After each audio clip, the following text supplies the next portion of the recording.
weekend we're doing, we got a beautiful 102.5 pound lamb from the good folks at Billy Doe Meats.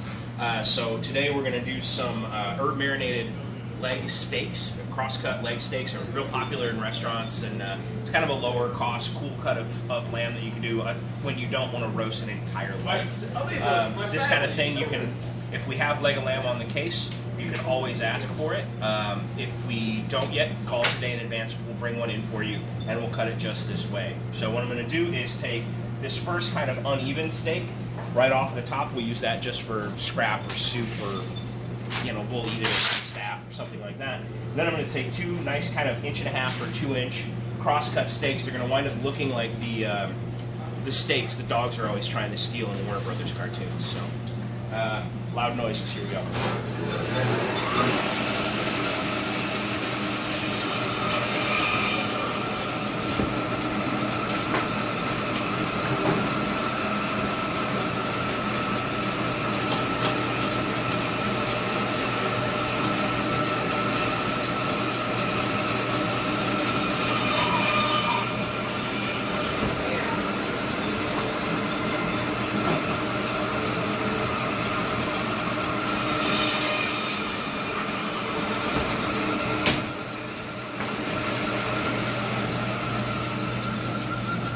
So lamb leg steaks, as promised, like something out of a cartoon from the 50s. You can see these nice, at this size, they'll feed, probably 3 adults grilled, especially if you make a couple of sides, and that sort of thing. Just scraping this to remove the bone dust and sort of the paste that the bandsaw makes of meat and bone and fat as it cuts through. I'll take a bit. This is our GP marinade. It's just a simple bunch of herbs and lemon and chilies, garlic. I use it for kind of everything. Particularly, it's nice on grilled meat. It's got a little bit of sugar, so it helps to get really nice grill marks set up. So there.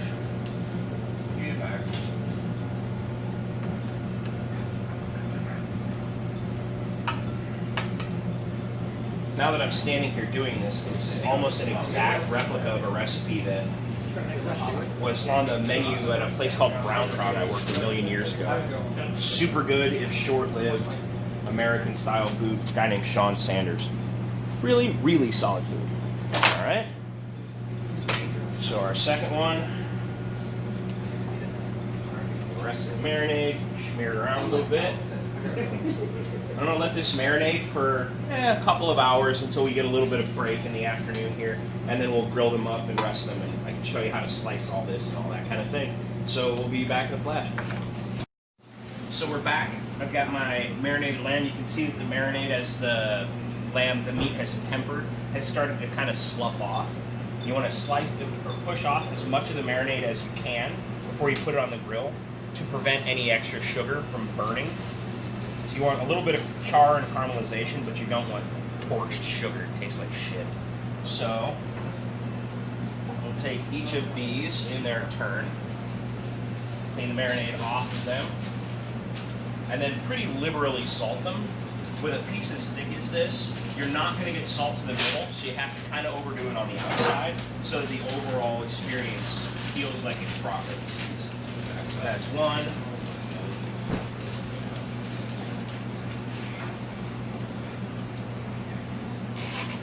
Now the other. Each of these probably weighs 1.5 pounds, almost 2, which is to say that it's food for at least 3 adults, maybe even 4, depending on the size of the appetite. 2 adults, 2 kids, easily.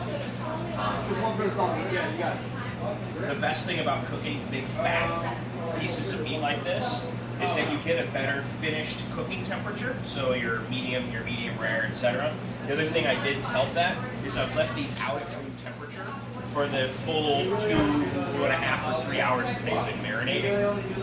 Room temperature meat cooks more quickly and more evenly, and it's just a little bit easier to handle. If it's ice cold in the middle, it's hard to get your temperature gradient right.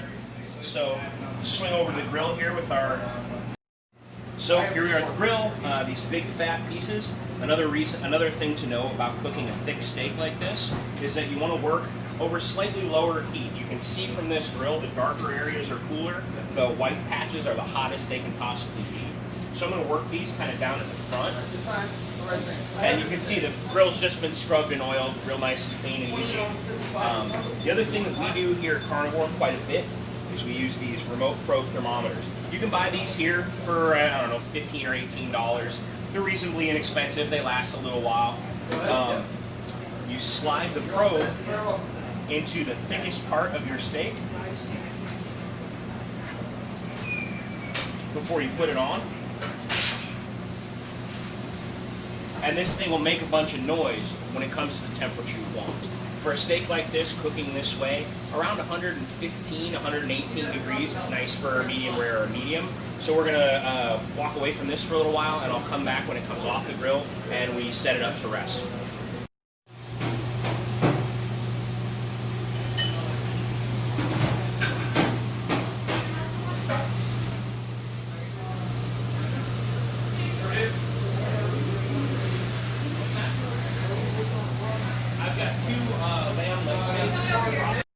Real quick, I'm not sure if you can hear it on the camera. This is our little probe. It's beeping and making a whole bunch of noise, so I know that it's time to take the first steak off. The second one feels like it's a little bit behind, so I'll probably give it another minute or two. But you can see, like, it's colored up beautifully. It's all brown and crusty looking and delicious. One of the things I like to do while steak is resting, the last side touching the grill, I'll throw a couple of tabs of butter on. Just let them kind of soften up, and then I'll butter the steak as it sits. Absolutely delicious. Back in a few. So we had these lamb steaks resting for about half as long as it took them to cook. They probably took 20 minutes start to finish to cook. So I've been letting them rest for 10 or 12. Don't skimp on resting time. Big pieces of meat like this need to settle down before you start slicing on them. And you can always pour like a little hot au jus or something like that over it if it gets a little too cool. So you notice I had some butter on there, so I've got some nice fat and some milk solids in my resting juice. So I will pour that back over the steak when I serve it. And then just at a small bias, straight across all these muscles, all the way through. You're going to get to a little bit of a deposit of fat here. You can just trim that out as you go along.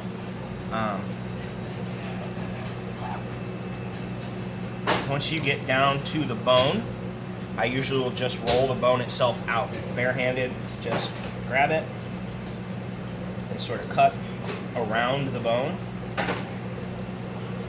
You get it out of there. And then I usually take either a thin knife or a small spoon or something like that, and I will knock out the bone marrow as well. That is positively delicious stuff. Chop it up, throw it on top of the steak while you're plating. Toss this to your dog.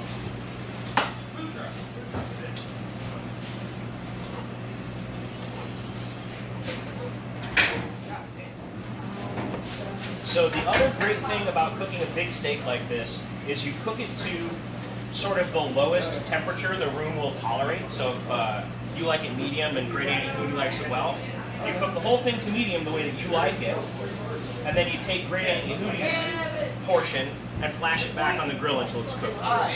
So there's that. I'm going to not bore you with me cutting the other steak into pieces, and we'll come back in a little while and eat some. Michael. What? Come here. What? Eat lamb or manja. Come here. Hot day. No. I don't have a rental on. Tequila and lamb together at last. Come on, I'll mama bird you. Come here. Hey, that's me. Tequila lamb. Just back from rental. Ooh, damn daddy. There's a fucking slice for you. Hey, Nick can play accordion because he's Italian.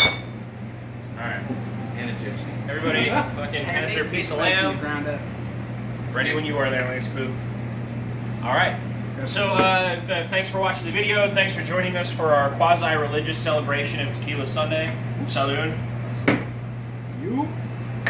And we're going to pig out on this lamb for a little while. Oh, damn. Yeah, right. Cheers. Oh, damn. This is the spot for your like soft flatbread, tahini, hummus, that whole routine if you want to do it. Or just some demi-glace and some roasted potatoes, whatever's going. Bye. Out of town. Rosemary. That's really, Michael Stossel. Rosemary. really, How really about good. it? Yeah. Have a good night. That came out very tasty. You guys want to do some bone marrow loose shots?